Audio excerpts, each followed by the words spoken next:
All right, facing north on the easement road, our MapRight app shows we're coming up on tract 25 at Whitetail Ridge. It's going to be on the right side, on the east side of the easement road. The guys just started redoing this easement road.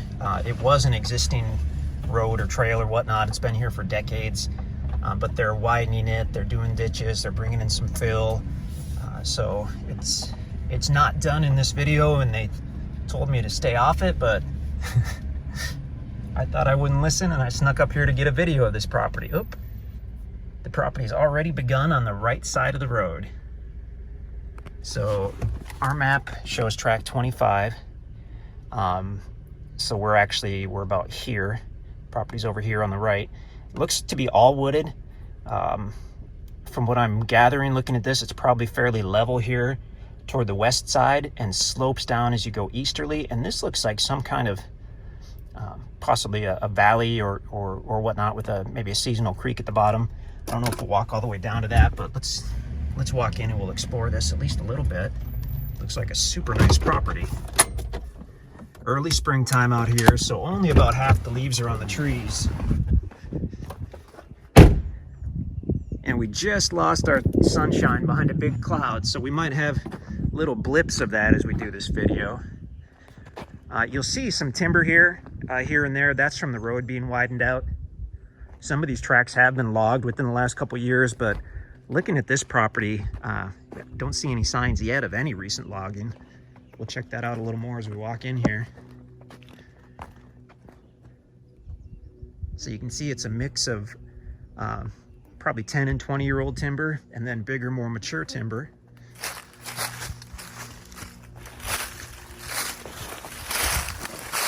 It rises up a little bit from the easement road onto the property, but then the property itself is quite level.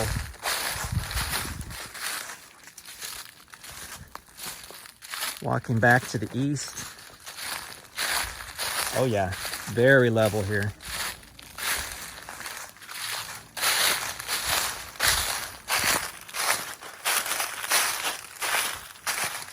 So you need to get at least 100 feet off the easement road for your building site or your camping site for the utility easement. We're already over 100 feet, and we've got a lot of level area in front of us.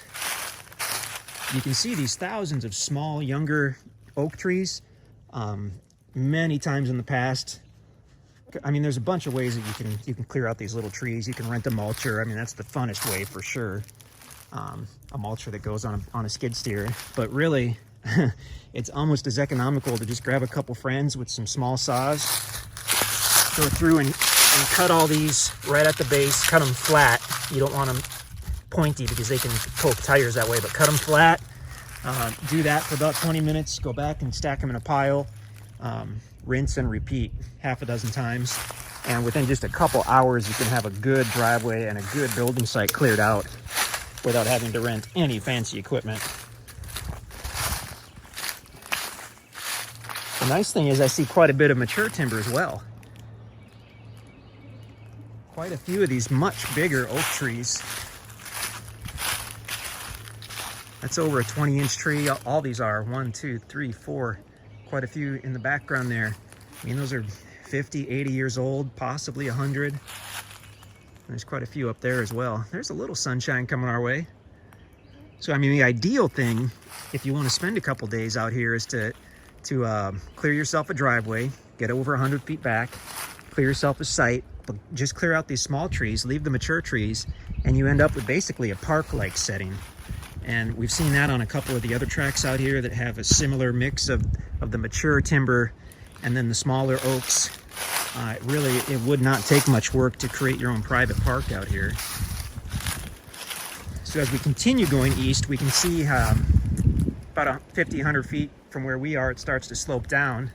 And you can see that in the drone video, I'm sure. Check that out and see what that looks like from the air. But I mean, that gives you yet another potential building site. If you wanted to do a walkout basement style, you've got to have a slope for that. Unless you're going to move a heck of a lot of dirt, you've got to have some kind of slope.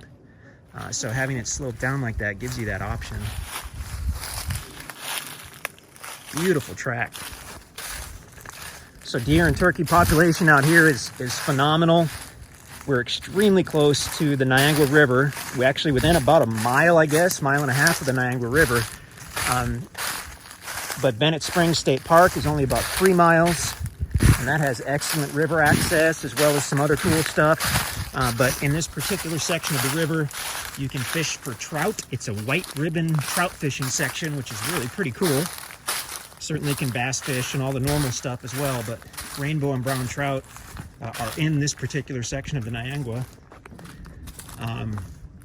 Swimming, kayaking, canoeing, floating, it's fantastic. There's a bunch of resorts up here because of the river.